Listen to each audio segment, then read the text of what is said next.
All right, what's up, everybody? Welcome to the party. This is Simply Cyber Firesides. I'm your host, Dr. Gerald Auger, and today we got a special one. We're diving into the underground world of data leaks and looking at 2025's Year in Cyber with Nick Ascoli, one of the leading experts in tracking how stolen creds fuel modern cyber attacks. Now, you might be asking, what can I get out of this, Jerry? What can I expect? Well, let me tell you. We're going to be exploring three critical areas. We're going to talk about how attackers collect and monetize leaked creds. We'll talk about tactics threat actors use to exploit stolen identities. We'll talk about the year in cybercrime and how those first two elements fold in to how 2025 went. And we're going to put Nick on the spot and get his thoughts and predictions on the emerging trends that we can expect to see in 2026. So whether you're trying to understand why cred-based attacks account for 80% of initial access vectors or attack vectors, you'll need, or you need practical strategies to detect and respond to identify exposures. The conversation will give you that real world insights from someone who tracks cyber criminals daily. And I've had the opportunity to talk to Nick for the channel about 2 years ago. You'd have to dig into the crates to find the video, but he's a very interesting, very cool, very thoughtful cybersecurity professional, and I know that you guys are going to love this conversation. As always, chat, Amish Brain, Sierra, Luke, Justin Gold, the mod team, Steve Young, what's up? As always, guys, this is an interactive experience. I'm here to facilitate service to you. Nick has a huge brain and tons of cool stuff to share with us. If you have questions, don't be shy. That's what we're here for, to level up and learn. Now, Nick serves as a director of product strategy at Flare, where he automates the discovery and validation of leaked identity data to prevent account takeover attacks. And as the founder of Foretrace, which was acquired by Flare in 2024, Nick has built his career uncovering large-scale cyber criminal operations, including the largest social media phishing operation to date that stole over 1 million creds. Now, Nick also hosts Leaky Weekly, a cybercrime news podcast that we'll take a little look at in a little bit here. And he's spoken at DEFCON, GrrCON, BSides, SANS. He's done the circuit, all right? His research has been featured in, Wired magazine. Are you familiar with that? Is that something good that we like? Yes. He's created open source tools like Taylor and PD Blaster, and his work spans from tracking cyber criminals on the dark web forums to understanding how session tokens bypass multi-factor authentication. The guy is a wealth of knowledge. This hour is going to fly by. Get a glass of water, get a notepad and a pen. I'm telling you, you're going to want to absorb as much as you can from Nick. So squad members, if you would, put your Oprah emotes out there. Let's give Nick a really warm Simply Cyber community welcome. We'll explain to him what the Oprah emotes are if we have to. But let's go get Nick Ascoli.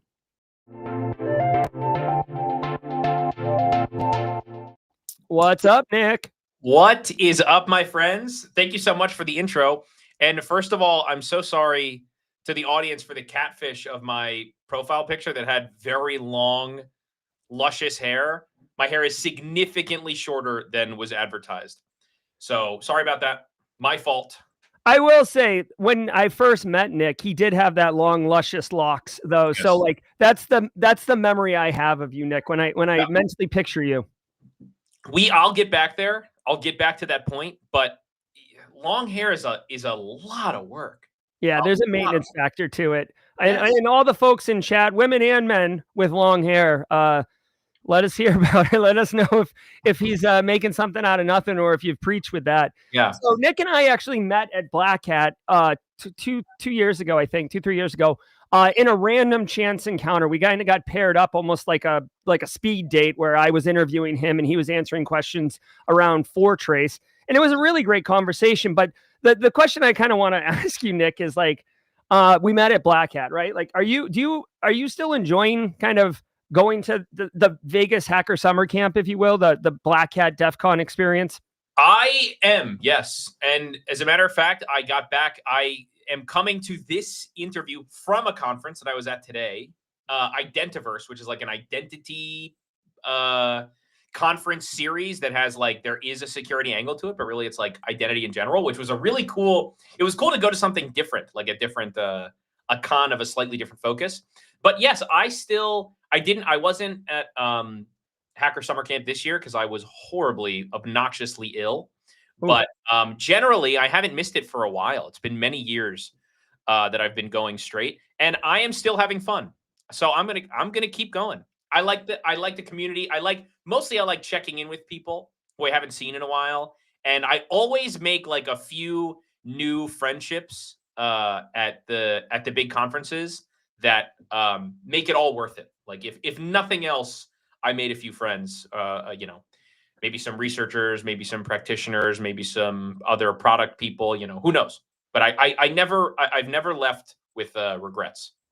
I love that. And, one of the key things that I tell people all the time in the community is like cons are, yeah, the talk tracks are great, but like meeting people, having conversations, building relationships, that's to me the real value of those conferences. Do you have like a kind of a common, activity or a common, thing that usually results in, network building? Like I told you, like magic for me is starting to grow as like one of these opportunities. What about you?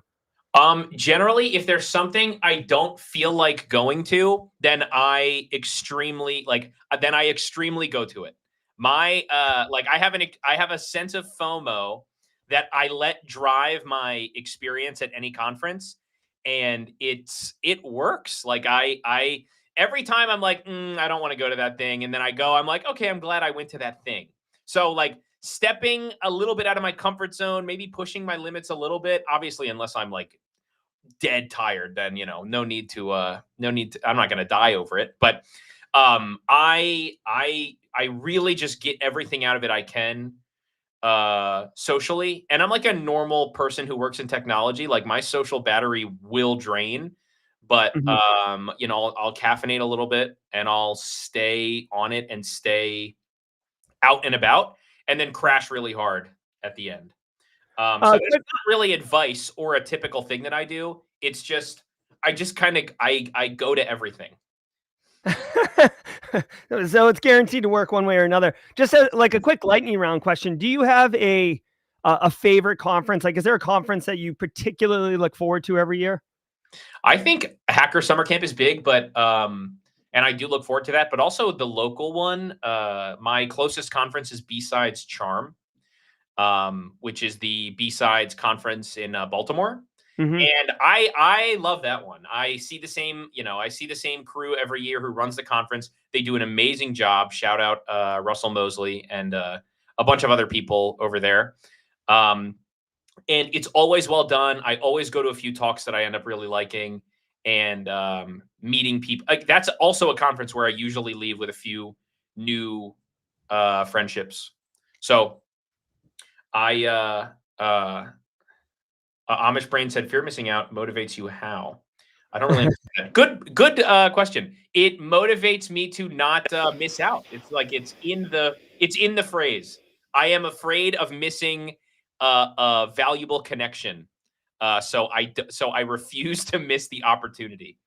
I Uh, love it. Just saying yes to all the things. And I do want to yes. say a quick shout out. We do have a lot of B-Sides Charm people here in chat. I know Haircut Fish, if he's around, he goes there pretty consistently. And some of the Black Hills people Nice. like Yeah. Deb and Jason over at Black Hills are Charm people. So let's turn our attention, Nick, to the main topic of the day. 2025 Cybercrime Wrap. Now, I know you're not going to be able to wrap the entire year into one cool little soundbite here, but based on the research that you do tracking threat actors and the stuff you talk about on your Leaky Weekly podcast, what are some of the biggest shifts that you're seeing in how cyber criminals operate this year compared to like maybe 2024? Yeah. There's a few. First of all, to anyone tuning in live, sorry if I'm choppy. I can see my video is a little choppy, but hopefully my audio is clear. But there are a few things that stuck out this year. One is in the way that bad guys operate is I've seen a lot more, especially prominently and in the news, extortion versus classic ransomware incidents. That's not to say that there was more straight up extortion than classic ransomware. And by the way, the delineation I'm making here is like cyber extortion is when a company, like we've seen this with a bunch of groups recently, is when a company or a cybercrime group hacks into, like, maybe they hack into an actual, they actually hop around some servers, or in most cases they hack some SaaS app that a company is using, like Snowflake or Jira, or some code repo product. They download something important to the company from that SaaS tool, and they extort the company on that basis. So they say, hey, I downloaded these files, I downloaded this code, I downloaded this whatever, pay me, or I post it to the public, maybe on my data leak site, maybe to a journalist, maybe to who knows. That is just straight up extortion.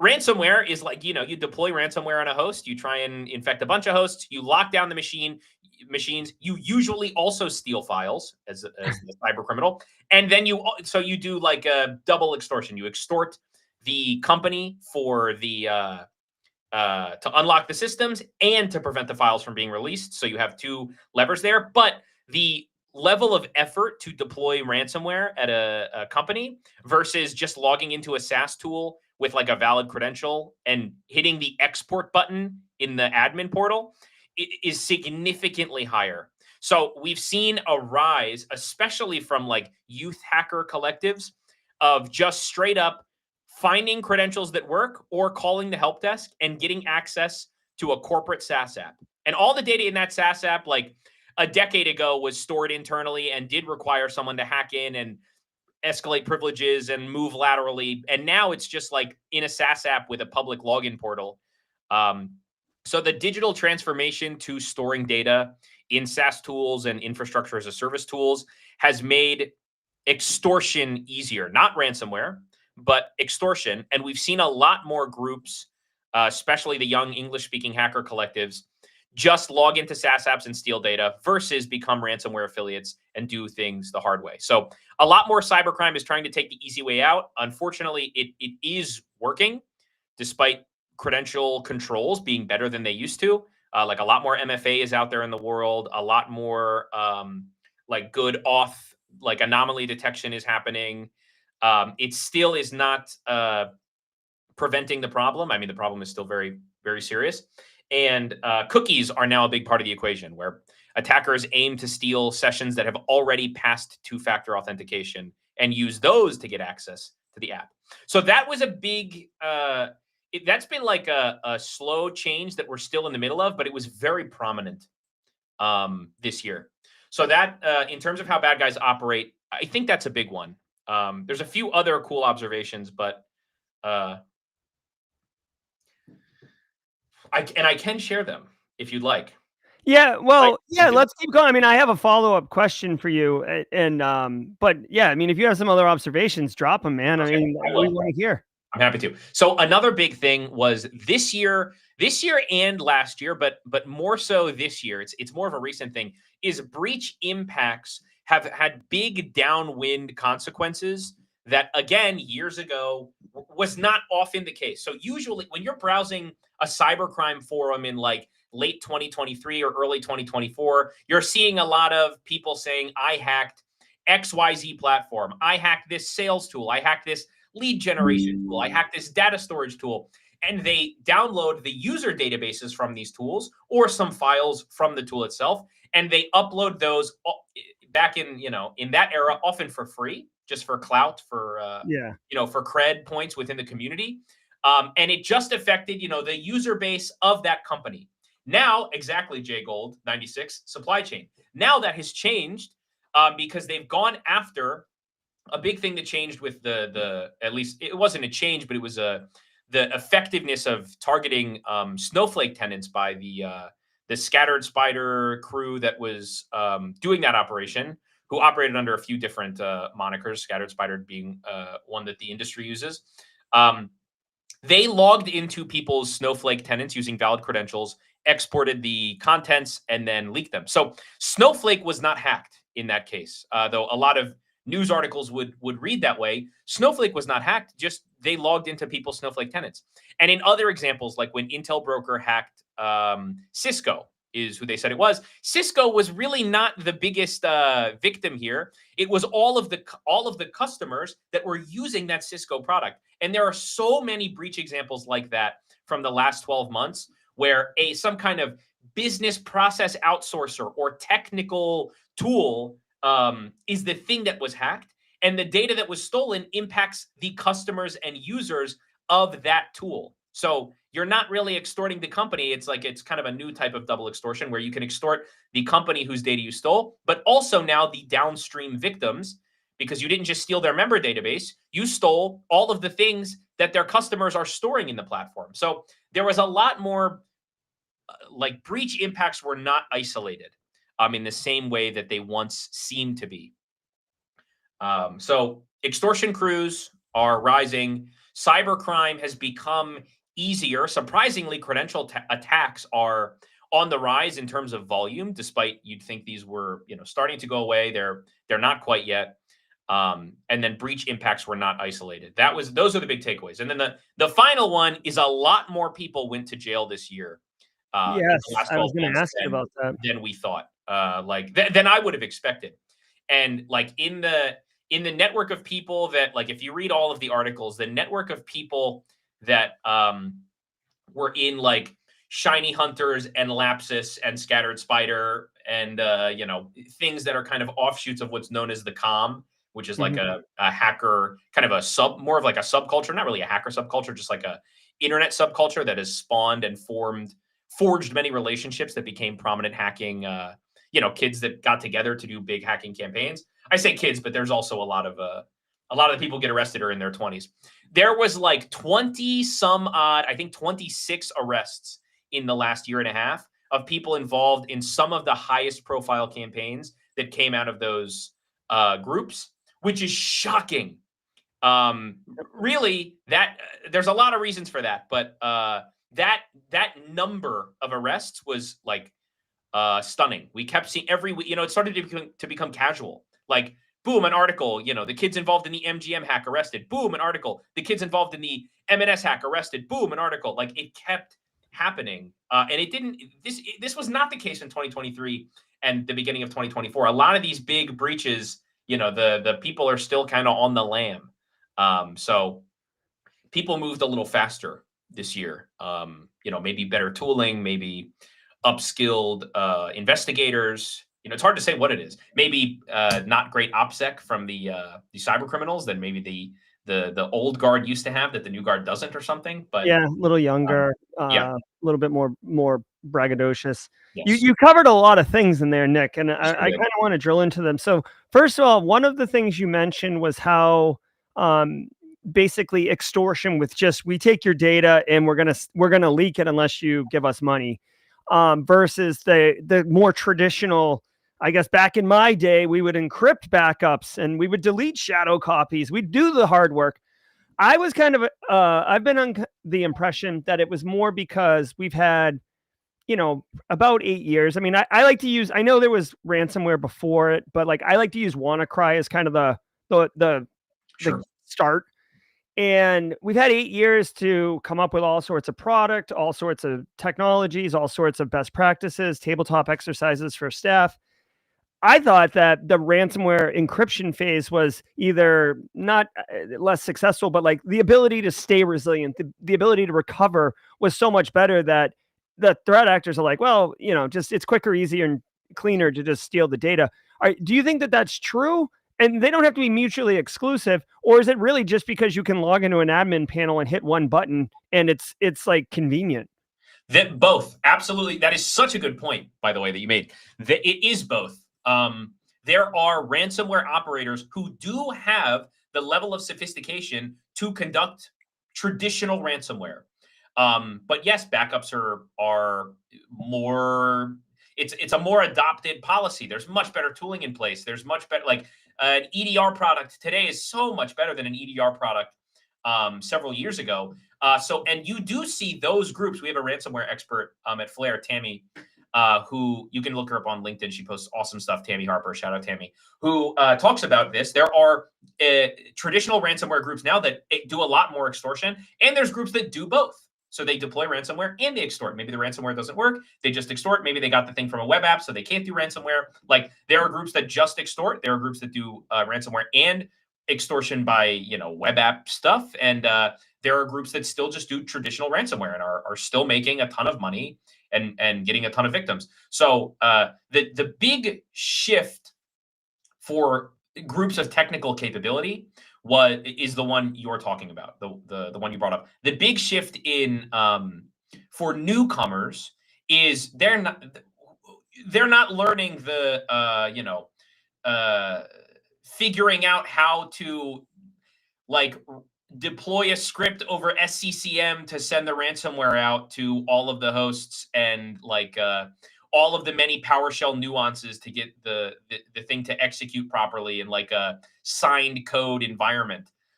They're like, you know what? I can get 10 victims by logging in directly and maybe one pays, versus if you deploy ransomware, your odds of getting paid as a cyber criminal are certainly higher. You've locked down the systems. But with the regular old, hack into a web app extortion, your spray rate is much higher. So you can hit more companies. You might not get paid at the same clip, but your level of effort is going to be much lower. Your technical overhead is going to be much lower. And these are things that the cyber criminals who are doing classic extortion through web apps they were never going to learn in the first place how to do the hard part. So it's like there's a new audience doing cybercrime today that's younger and different than the people who are still doing ransomware. They're now kind of working alongside each other. We've even seen like some of the groups suggest they're going to launch affiliate programs for only extortion, not like ransomware, which there are data leak sites that only do extortion, but it would be new for there to be an affiliate program around that. Usually affiliate programs are for ransomware itself and other, of course, other forms of malware, but that's a big shift. So very good question. And the answer is, the answer is yes, it's both. Yeah. Yeah. Hey, so another kind of like fun observation, and I'm not going to make an assumption as to your age, but I'm old, Nick. Okay. So I'm old. I've been around. I've got gray.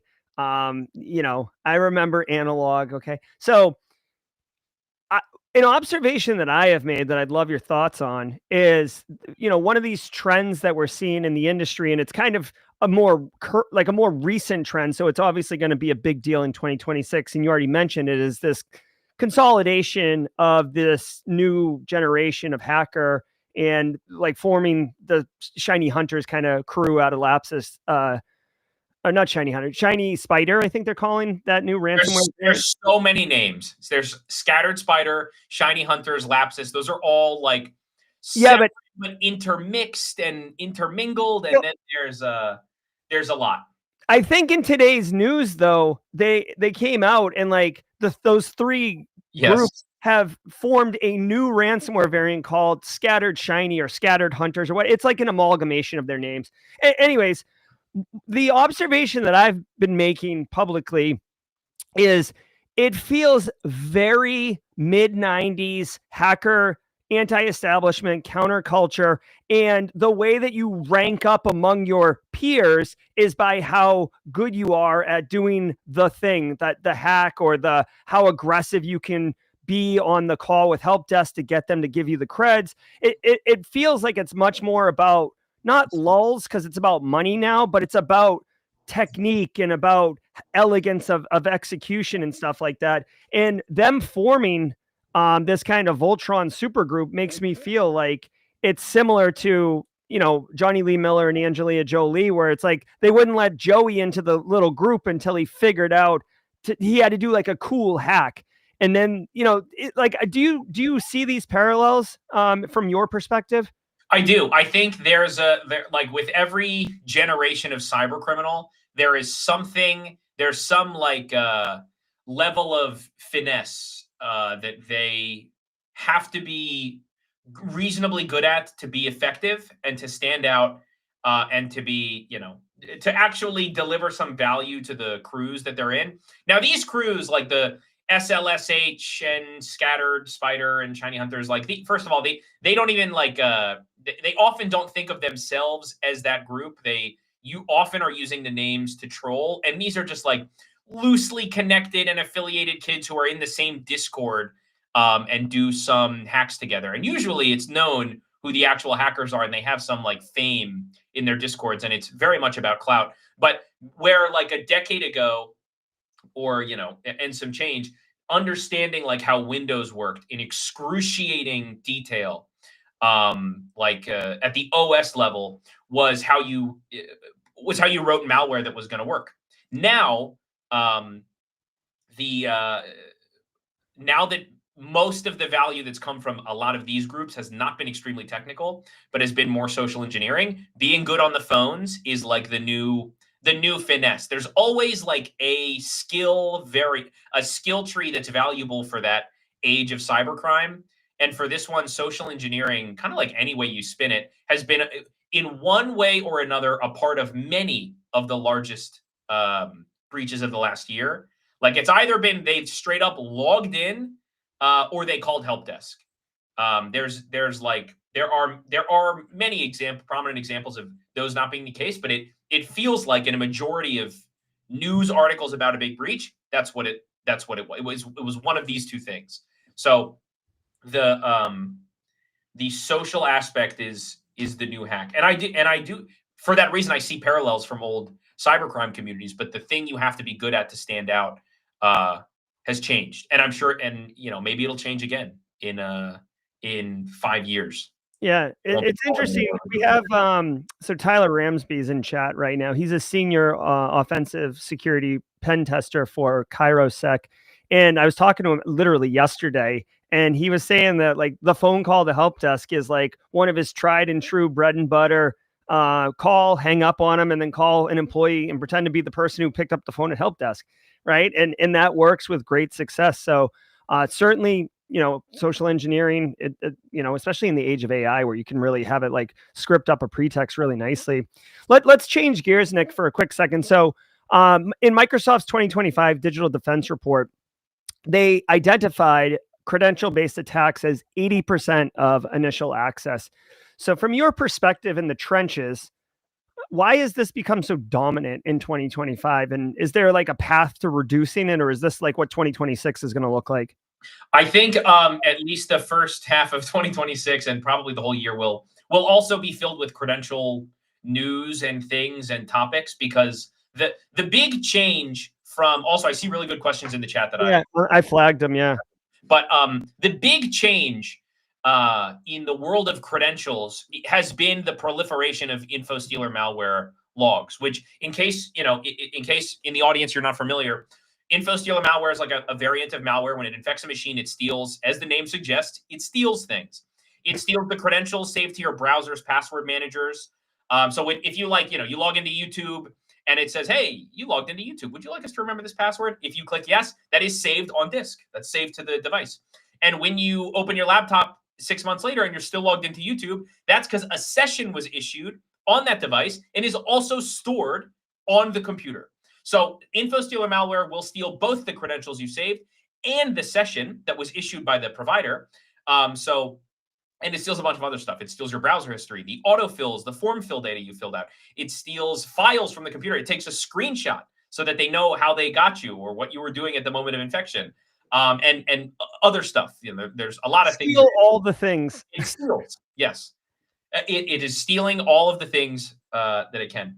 And this flavor of malware has become has become like a big currency in the world of cybercrime, because when you get if you're password spraying a web portal as a cyber criminal, and you use an old data breach that's like even a fairly recent one, like 6 months old, and it's a data breach of a membership database of a platform, like their user database. This is going to be usernames or emails and passwords that work for that platform. But when you're using stealer logs in cybercrime operations, the cyber criminals don't just have a username and the password you used for that system. They also have the URL that it works on. So they'll go through, like at Flare, for example, the number we typically see is like 1.5 million of these infected devices per week that at least we see, which is insane, right? Yeah, that's a ton of infected devices. And among those, a device sometimes has 5 credentials saved to it, sometimes 0, sometimes 500. So you go through these. Thank you, wading through logs. You're awesome. The cyber criminals now, if you're trying to hack Azure, if you want an Azure account to host your malware or something, or you want a new C2 and you have some cool creative platform you want a C2 on, but you don't want to have to make a burner email. You want to just go get someone's account and take it over. You can download 5,000 Stealer logs and Control F for portal.azure.com. You're not just spraying random creds against it now. You're finding active at one point were valid Azure accounts and logging into that. And I don't mean to pick on Azure. You can think of any platform, Control F, find the link, find the logins. So these also recirculate these packs of credentials for specific platforms. And then there's cookies. If the credential pair doesn't work, then go check out the cyber criminal will go look for cookies that are on the domain portal.azure and have the name that indicates that the user is logged in. And this is this availability with this volume of new Stealer logs circulating in the world of cybercrime, this availability of much more recent, like higher tier credentials was not, the landscape was not the same, I keep saying 5 years ago, but it's true. The credentials circulating in the world of cybercrime 5 years ago were member databases. These are not extremely confident lists. It's like, this is the password they used on this platform. The average Stealer log is an entire person's digital life. So you're getting a ridiculous amount of credentials that didn't used to exist. So the availability of more of higher fidelity credentials to cyber criminals is significantly higher and with lower barriers than it used to be, which is fueling the massive increases in volume of credential attacks. Like in that report, there was a graph that showed the amount of high volume password sprays, I think it was, and it was like up. You would expect this to be down year over year, but it's up. And this is like obviously due in part to the volume of fresh credentials in circulation. So that's a big part of it. Stealers are the economy of stolen credentials and cookies is vibrant right now. Yeah, and I mean, this is why I get. So Nick, I know when we talked before, it was me interviewing you, so it was a lot. It was a lot of Nick, which is great because I loved it. But I'm a huge GRC dork, right? Like, I love GRC. I'm a champion card carrying member of a GRC mafia, and it always blows my mind because multi-factor authentication, while not bulletproof, will keep a spray from working because they're not going to have the friggin' second factor. And it always kills me. And since we're talking about 2025, I will dunk on them. You can absolve yourself if you want. But it blew my mind when 23andMe, the genetic testing company, suffered a million account breach from just a password spray. So multi-factor authentication was not enabled for any of these. And I don't know the background. I don't know if the credentials were stolen through an info stealer or just a data dump and it was a password spray, whatever, credential brute force. But whatever it was, a million accounts for 23andMe. And then 23andMe came out and blamed their users for having terrible passwords. And I just thought, you've owned a business, right? Co-founded Foretrace before acquisition. I can't imagine ever dunking on your customers for poor security practices when you could have engineered it as a requirement. So, I mean, multi-factor authentication, would you agree? Is that like a super solid control? Yes, without a doubt. I mean, if you if a bad guy enters a credential pair and it works, like the password was valid, but then it says enter your MFA token, you've added many steps to their life now that they might not be interested in going through, because they can try 10 more credentials or 100 more credentials with a script and find one that doesn't ask for that. So unless they're really targeting you, which it should be known that most cybercrime is opportunistic.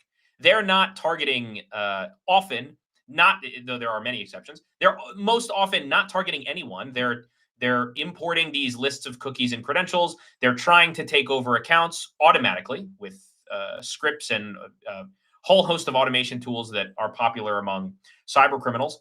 And they see what victim they got after they've successfully executed their like automated ATO attempt. So most of this is opportunistic. So any variable that comes up when getting into an account is going to, I don't think there are metrics about this. Maybe there are somewhere, but it has to put a serious dent in the morale of the cyber criminal or the threat actor, and it's unlikely that they continue down the path because sure, if you use TOTP MFA, then something stealers do is steal the config of that. So they can just recreate the config of your TOTP like MFA tool and be able to generate the same code you'd be seeing in your app.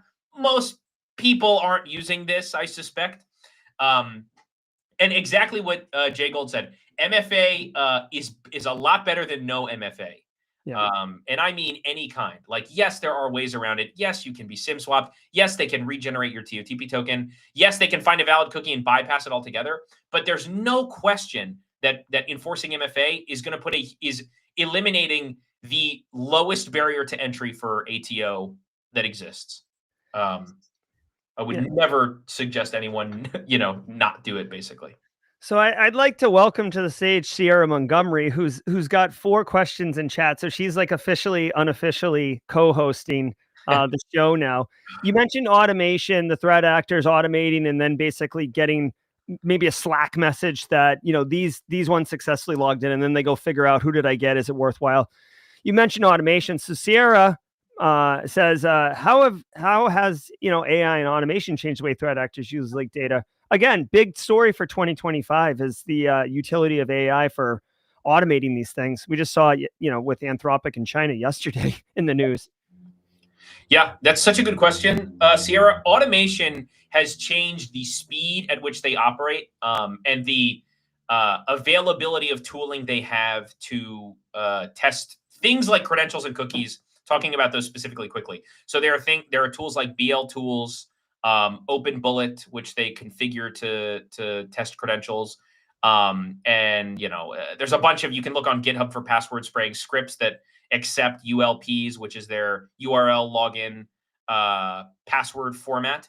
That stealers typically export the password file in, and they'll combine them all into big files. Basically, there are, we see evidence of cyber criminals working hard to get into individual accounts, but really mostly what they're doing is setting up scripts to pull down these stealer logs from wherever they're getting them from, some marketplace or Telegram, and they've written their own scripts or customized these widely available tools to do it themselves, to attempt to take over themselves. So not only are there more cyber criminals, but there are more credentials, so there are more attempts to automate them. Now, AI, I've heard, it's really hard to tell noise from like signal from noise in AI reporting, but we see cyber criminals who've infected themselves, certainly.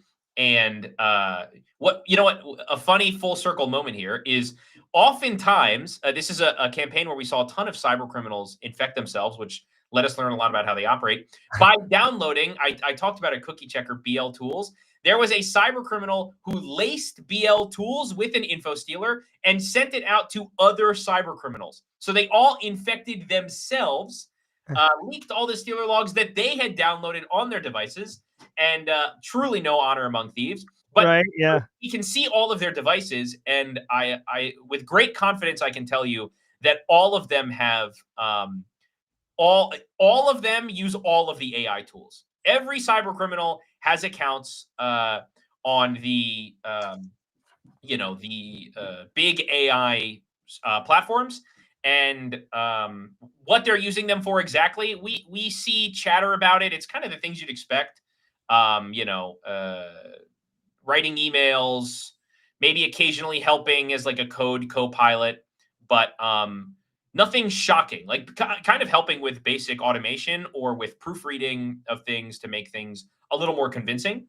But nothing too earth shattering I've seen in the classic cybercrime context yet, but they have AI's made them work.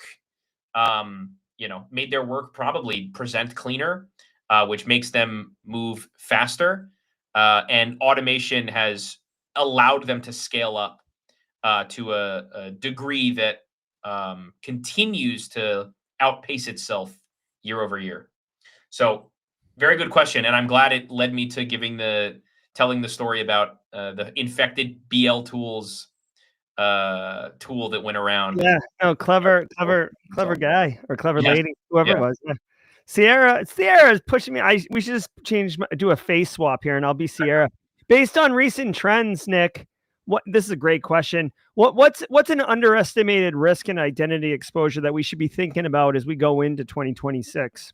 I suspect sessions to be a bigger part of the conversation this year than they were in the year previous, because cybercrime, I look up all the common terms that people use for sessions in Flare, and I look at all the things that bad guys are saying, and there's certainly more interesting conversations they're having about sessions today, and a lot of them are coming to the realization, the low-hanging fruit commodity cyber criminal, which there's many of.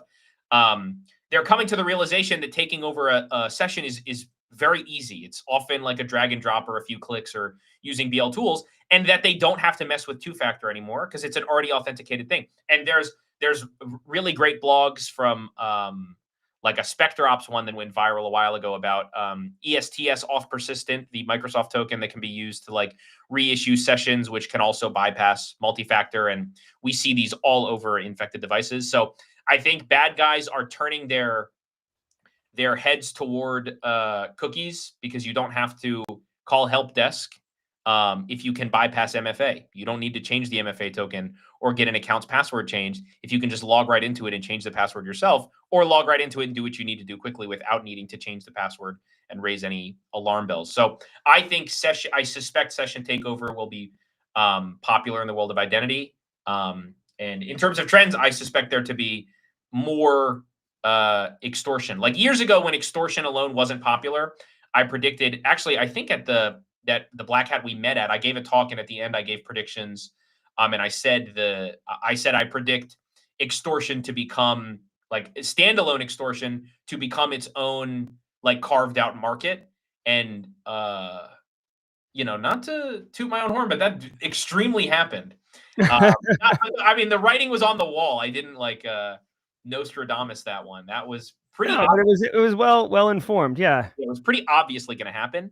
And I think it's all of the things I'm saying that are so obvious, it's easier to extort than do ransomware, and it's easier to take over a session than try and bypass MFA some other way. These are things that cyber criminals know these things too.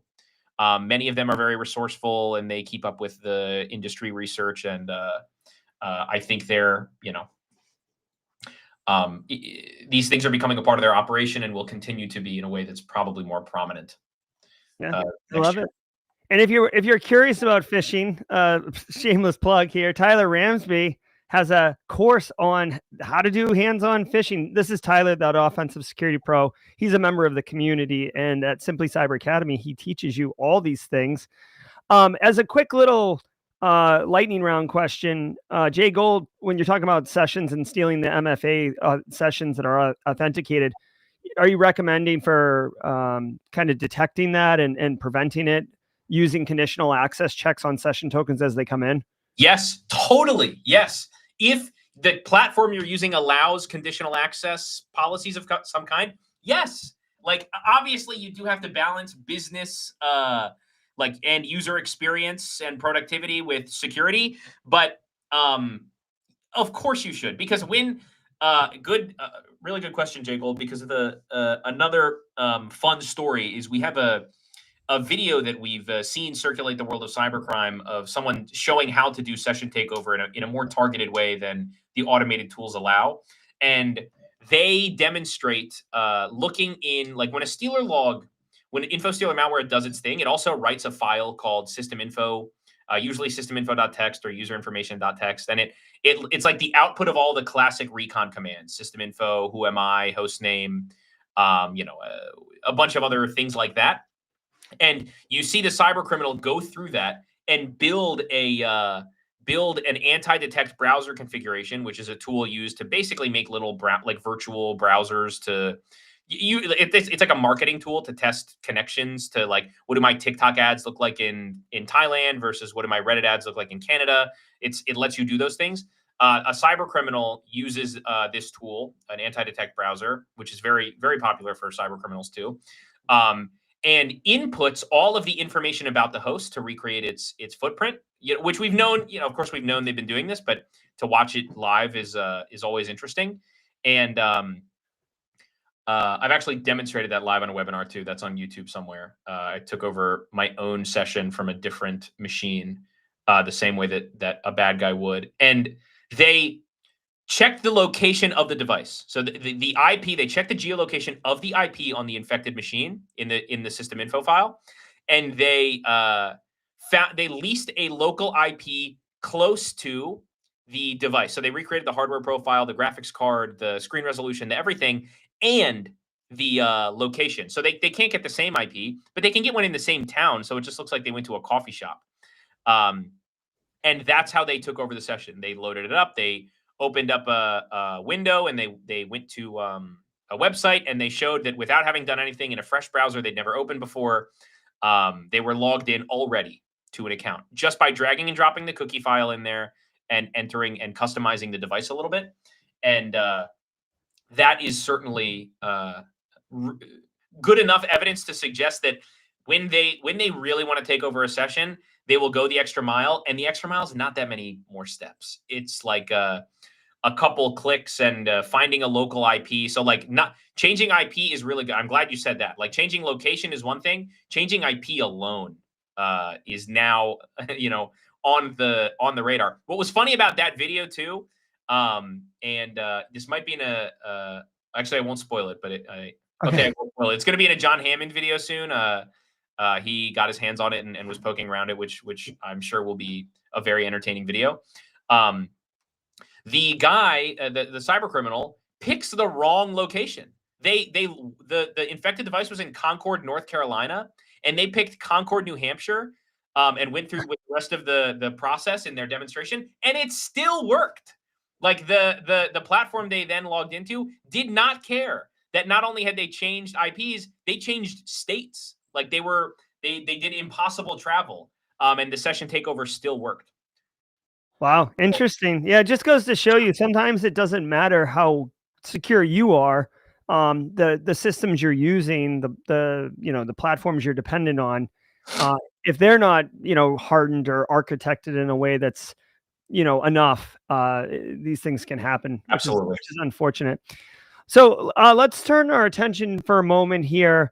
There's a project we can see on Nick's background here, Leaky Weekly, which is a mouthful, but it is kind of cool once you say it. It's this YouTube channel you stood up here.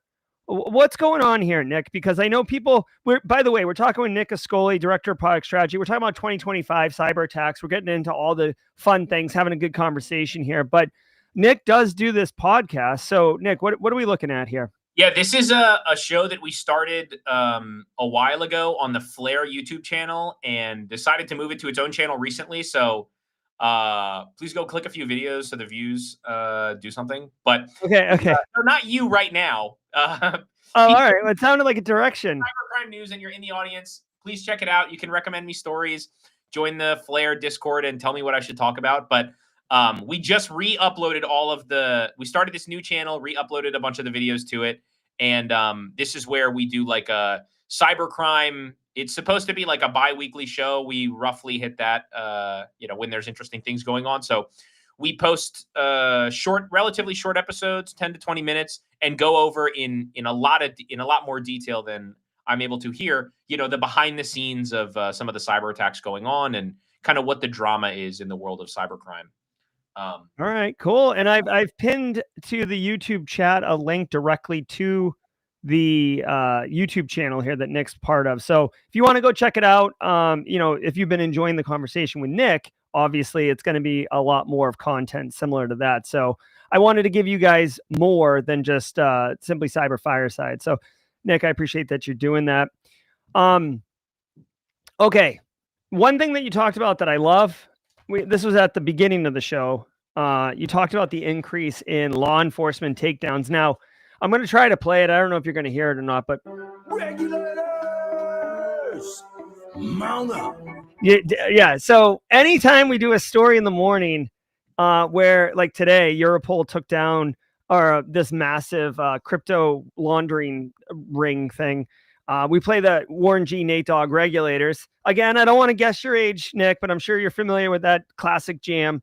So I'm definitely seeing law enforcement come out in droves, and I'm very happy to see the amount of coordination, because usually it's like a pissing match between these organizations, who gets credit for what.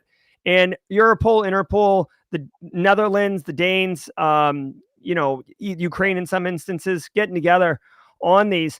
What are your thoughts around what we can expect to see in 2026? Because I know you hear the chatter and you see things, what you can disclose. What are your thoughts around kind of what might be happening with law enforcement, and not just like operations, but how it's influencing how threat actors feel? Like, is it increasing? Is it making these commodity hackers that are basically just downloading a tool in a Word document tells them how to do it?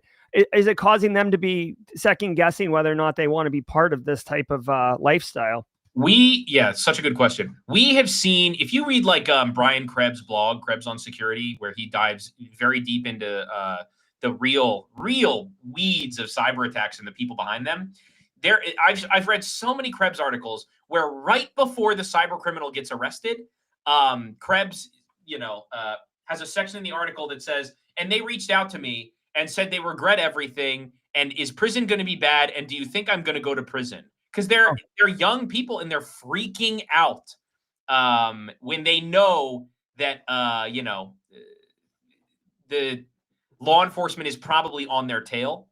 And I hope that kids in the comm subgroups who are doing serious cybercrime are looking and taking note of what's happening to, in the last year, 27 of their friends, and reconsidering what they've done in the world of cybercrime. Allison Nixon talks a lot about this, and has urged many times, these same kids to look out, because it's an extremely dangerous game they play. They're very young. They don't necessarily have the best, risk calculation engine running in their brain yet, because of youth and maybe a very online kind of life. And I suspect law enforcement is watching these crews very closely, and there are still many of the kids in these operations and young adults in these operations still free and still hacking and still being a thorn in the side of many companies and governments. And I think you're just going to see more of it. I think you're going to see more, like, law enforcement is obviously paying attention to what these people are doing, and taking action. And it's very specific stuff, like very niche corners of the cybercrime community that law enforcement is paying attention to. That has been pretty impressive. Why do they all freak out when they get caught? Like, they think it's a game? Yeah, there is a perception of anonymity and a thrill. It seems like, reading a lot of their chatter, a thrill that they have when they're doing these things in the moment.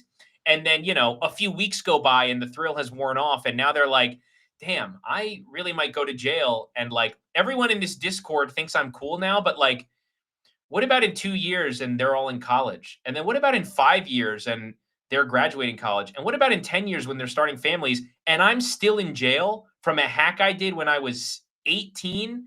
And everyone forgot about me 2 years after. Another kid took over and was the big hacker in this Discord, and changed. And now I'm a name so deep in the history of this group, and The groups we talk about today didn't exist 2 years ago. The groups we talked about 2 years ago didn't exist 2 years before that, and the groups we talked about 2 years ago we don't talk about anymore because those people are in jail or they've fallen off the face of cybercrime. So the thrill is very temporary. The consequences are will stick with these people for the rest of their lives, and the notion that like a young cyber criminal may get a job with the CIA or something because they're this very impressive hacker. These hacks are just people logging in now. Yeah, exactly. You're not getting a job. Like no one's going to be really impressed with this. You're certainly not getting a job off of this, off of these crimes and going to jail for these crimes. Like maybe back in the day, the FBI needed you to come in and explain how hacking works. Now it's like I logged in, and they don't need you to tell them that. So Yeah, I do hope that they're paying attention. I hope that the cybercrime communities cool off. Every big takedown, there does seem to be a cool off period in that community specifically. And the communities are very disjointed right now, which is a very good thing. And hopefully it keeps up, and hopefully law enforcement actions continue, and the people who are in the weeds with it right now reconsider what they're doing. Yeah. That was a very long answer. No, that's fine. What's wild is it's you have real insights and real intel, right? So when you say that they're disjointed right now, that's heartwarming to me to know that's the case, because I would think then that Scattered Spider, Lapsus, and Shiny Hunters is more of an exception than the norm, even though they're covered so much in the media that it seems like that's the norm. But, I'll give a prediction, and then I'd love a prediction from you for 2026. But I said this on the news this morning. I think that Lapsus and Shiny Hunters and Scattered Spider joining forces, if being objective, right? I think it's a bad move for them, because I think they're painting a major target on themselves as like the thing that is like the consolidation of a really bad thing, and basically going up the board on law enforcement's priority list, which, obviously if you want to commit crime, you definitely don't want to be like on the top of their list. So I suspect a bit of activity from them in the first quarter, maybe going into like April, May timeframe, and then probably a summer takedown. And that's just for law enforcement to get all their ducks in a row and be able to do the takedown the way they want. That's my suspicion on that. Nick, what are you thinking here for 2026? First of all, I want to echo what you said, which is it's true. And these are the like big, PR friendly stories that law enforcement can go after and does. Like all of the big, not all of, but many of the big names from Breach Forums, when Breach Forums was at its peak, which now it's disintegrated into many sub forums, and there really is no community there anymore. And the forum itself is gone, and there's splinters and copycats and whatever, but that community is disjointed now, and scattered itself. The people who put themselves at the center of that community at its peak, so many of them are in jail. From Intel Broker to there were 4, serious admins around the time the forum fell. Those people are all in jail. We didn't even know their names. Like they were just there was an article like, hey, they got arrested. And that was it. They didn't even get the big fanfare arrests too. So, and they placed themselves at the center of breach forums. And every time this happens, there's rarely an admin of one of these big forums in the English-speaking cybercrime community where the admin is not the target of a multi-year operation. Yeah. And it does end up going to jail. So I think there are many of these. And also, I do think that the splintering of forums right now is partly in response to the very tactical nature of law enforcement and the target that it puts on the back of the cyber criminals who are at the top of the forum. And there is always a weird period of fallout when a forum goes down, but in previous years, things had recovered and re-centralized by now. And right now, there's still, the Scattered Lapsus Hunters group is making Telegram channels and posting things there, but it's not like the Breach Forums days or the Raid Forums days before that. So it's meaningful progress, definitely, and I hope for more of it in the year. I love it. So, what's your prediction then for the year? Because like you were echoing about my prediction there. Do you have a separate altogether prediction for 2026? About like about which thing? About anything cyber. Like, world's your oyster. I think I hope more bad guys go to jail. I suspect extortion to rise. I predict cookies. I think there will be a few major cookie based like ATOs that very clearly come from cookie operations that take center stage. Which there's been like there's certainly news about it, but it hasn't taken center stage yet, and I suspect it will in the next year. All right. So get your Cookie Monster emotes ready. We're going to have to add one to the channel right now. We have a bunch of them, but we're ready to cycle through. We got the Hacker Man and Hack the Planet and all that. Real quick, I know we're at time, Nick, but this is a great question related to what we were just talking about.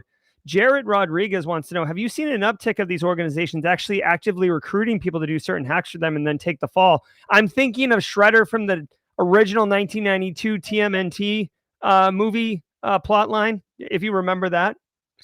I remember Shredder, certainly. I remember the live action Shredder, but I do don't. You remember like they had the cool warehouse and all the kids were skateboarding and stuff? Was it the Foot? Was that what they were called?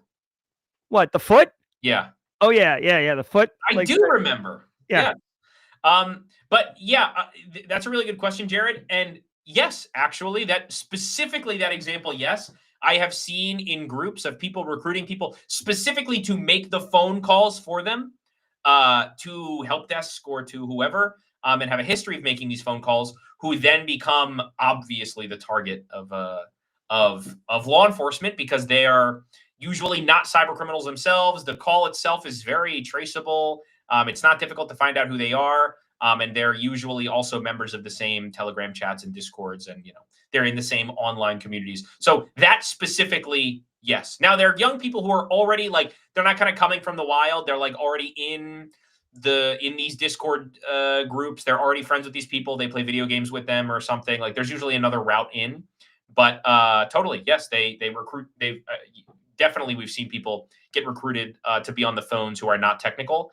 And like they're not really engineered to be fall people, but it definitely does happen that they get caught before anyone else, and then usually help law enforcement with the rest of the operation. So good question, and the answer is basically yes. I just want you to know, Nick. Hold on one second. So AB, I'm not putting any pressure on you. AB, wish we had more time with Nick. I know I saw Jay Golden here talk about where is it? So you're coming back for another hour. He says next week, but in general. So chat's loving you. And like Nick was saying chat's loving you. This conversation, I knew it was going to fly. Nick, I absolutely enjoy the crap out of talking to you, man, and hearing all your thoughts and just kind of vibing with you on cyber and chilling. Before we head out of here, any final thoughts, things you'd like to share with the community? I don't know. Check out the YouTube channel. If you liked what I had to say, watch the show, see if it's your thing. If it is, cool. Watch some videos, make some comments. Check out I'm specifically accessible in the Flare Discord. So if you want to send me articles, that's a great place to do it. We have like a community Discord. We do free trainings. So that's the thing I would plug. If you're a practitioner in the community, we have a bunch of free resources. Free multi-hour trainings that we do. They're not like, they're not the big week-long bootcamp courses or anything, but they're like a good primer on cybercrime or forums or whatever. Oh yeah. So I talk about them in my morning show. Flare is one of our sponsors. So, and what we talk about is whatever the next upcoming Flare 2-hour training is for Flare Academy. So that's phenomenal. Yeah, no, it's great. So definitely check it out. Guys, we've been talking with Nick Ascoli from Flare. He's director of product strategy. He's also a founder, entrepreneur. We didn't even get a chance to talk about entrepreneurship. We'll try to get Nick back. I'll connect with him and see if we scared him off or not, but we'll try to have him back and talk entrepreneurship and just hanging out and doing good things, man. Nick, I want to say on behalf of the entire community, thank you for taking the time. I know you're a busy man, and your knowledge that you shared with us was absolutely super valuable.